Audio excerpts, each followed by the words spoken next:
Hello. Now, some people may have seen a video of me drawing this chart that you see behind me and explaining how, unless we take action against land erosion, we're all going to die in a great load of volcanic eruptions. Now, you may think that actually this is a rather unfamiliar thing. Surely this graph, no, it's global warming, right? Isn't it? We're all going to die for global warming. It's carbon dioxide, greenhouse effect, ice caps melting, all that sort of stuff. Sea levels rising, volcanoes, land erosion, what's this?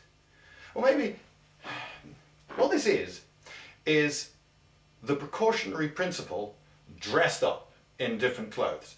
The emperor's new ones. What I'm trying to show is that people who put forward this argument, and there's a prominent guy on the net who's doing this, I nicked this chart off him, this is really his argument dressed up slightly differently.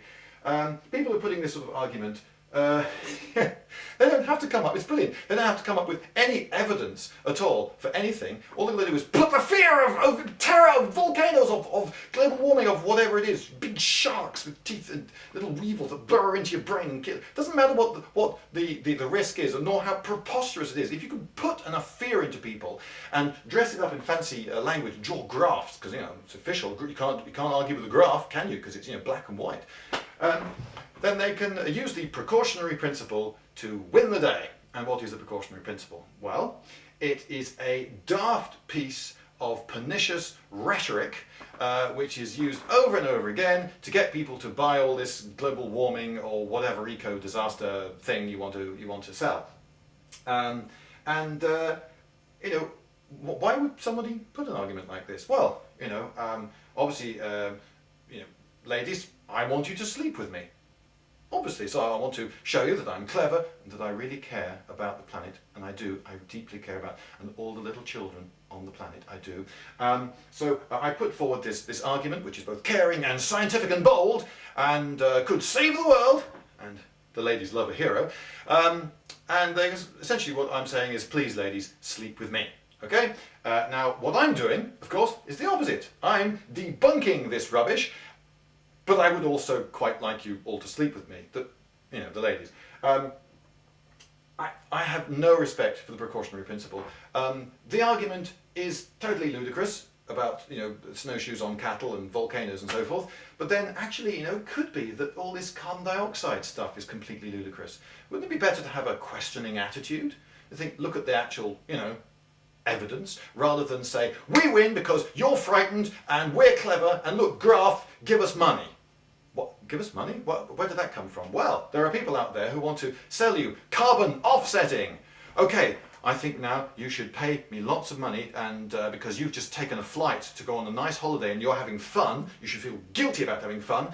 And but if you pay me lots of money, I'll plant a tree, or 3 trees, and that will somehow compensate for your flight and global. It's science. Don't worry, just pay me the money. Come on. What do you get out of it? Oh,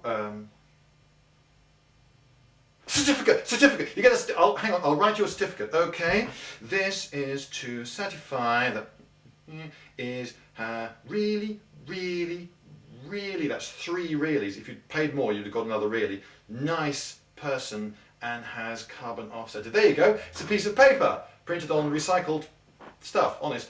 And there you go. It's a totally unregulated industry. Totally unregulated industry. There is no way of proving that your carbon offset does any good whatsoever. But come on, hand over the money. I want to buy a new yacht.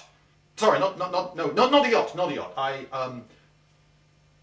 Orphanage. An orphanage for blind, dyslexic children with lisps and a poorly developed sense of smell. It's a worse problem than you'd imagine, actually. Come on, give us the money!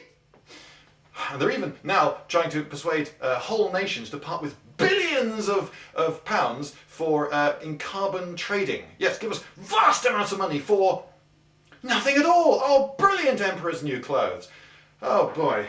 So ladies, I think you should sleep with me and not with people who just peddle this rubbish. Good night.